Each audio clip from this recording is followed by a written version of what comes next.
Well, good afternoon everybody. How y'all doing? Pretty good here, and welcome to the channel. It's a nice sunny day out here. You guys can probably see. It's a gorgeous day actually, about mid-50s right now. And I was thinking today I'm going to get inside the glove box, I guess, and I'm going to check out the air filter, the cabin air filter in the Tacoma here, and see just what it looks like. Of course, in the process, I'm going to see how you actually go about changing it, because I really don't want to pay somebody to do what'll take me probably 10 minutes to do, I hope. Anyway, we're going to take you guys around over there in the truck, and we're going to have a look.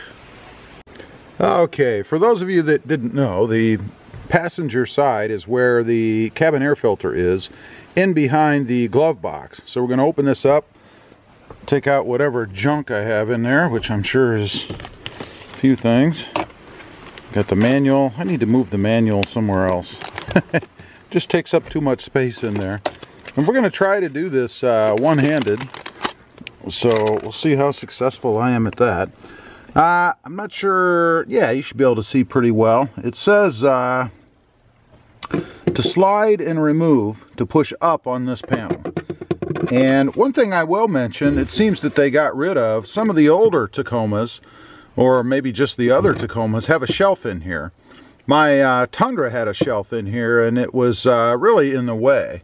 All it really did was lessen the space that you had to put stuff in here, it seemed. So I did take mine out eventually, but this truck does not have one at all. So that's pretty cool. Let's go ahead and see about this. Supposed to slide this up. Okay, and then it just kind of falls off of there.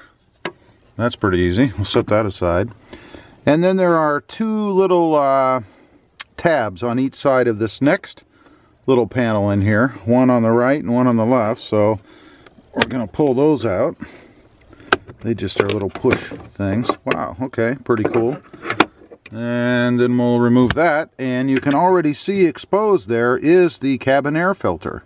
Now, just looking at this from the start here, looks pretty darn clean. But let's go ahead and pull it out. Take a look. Up, we have a bug or something back here. I don't know what that is. Or just junk, I don't know. Let's see.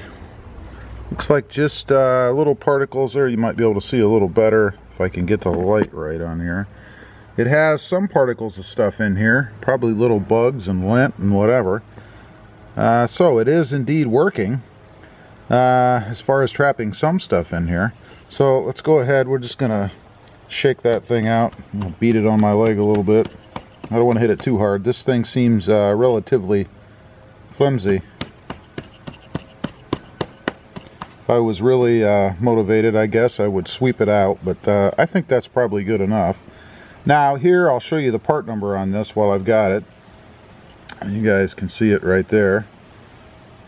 It's got the Toyota part number on it. So if you're looking to do this for real, that's what you'd need to buy.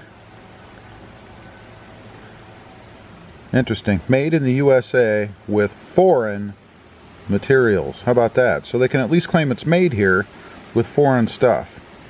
This says Micron Air on it. And again, there's the part number if you want to change it. And it does say on the side here, this side up, so no mistaking that. So let's go ahead and reassemble. We'll just slide this hopefully just right back in. Looks like it's pretty simple, really. There you go. That's right back in. Now we'll take the second cover, I'll call it. This one. And hopefully get that back on there right. Push that in on that side. Push it in on that side. We're golden there, so we have the second cover in. And now the original one that you're supposed to slide up and remove. It looks like it has little tabs on the bottom here that fit down right back in here. So let's see if we can't manage to do this one-handed. Looks like it's in on the bottom, I think.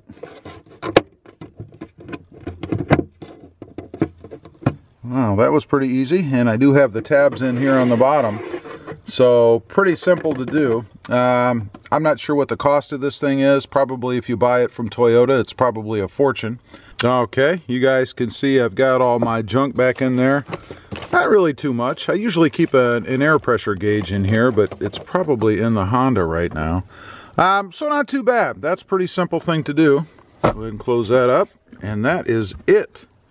So, changing the air filter in the Tacoma is probably one of the easiest ones I've seen. I mean, when you can have never done it before, film with one hand and disassemble with the other, and go through the whole process that easy, not too bad.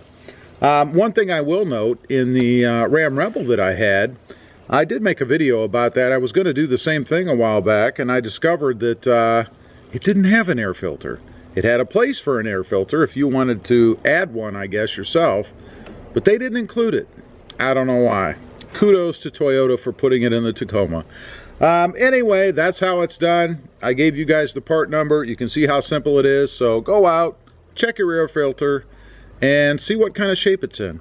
One other thing I want to try with this, and I think there's room in there, is what happens if you put an air freshener inside on top of that air filter? Will it then, in essence, disperse, you know, scent or an air freshener smell or whatever through the whole car when you use your heating and cooling system? I think that'd be pretty cool.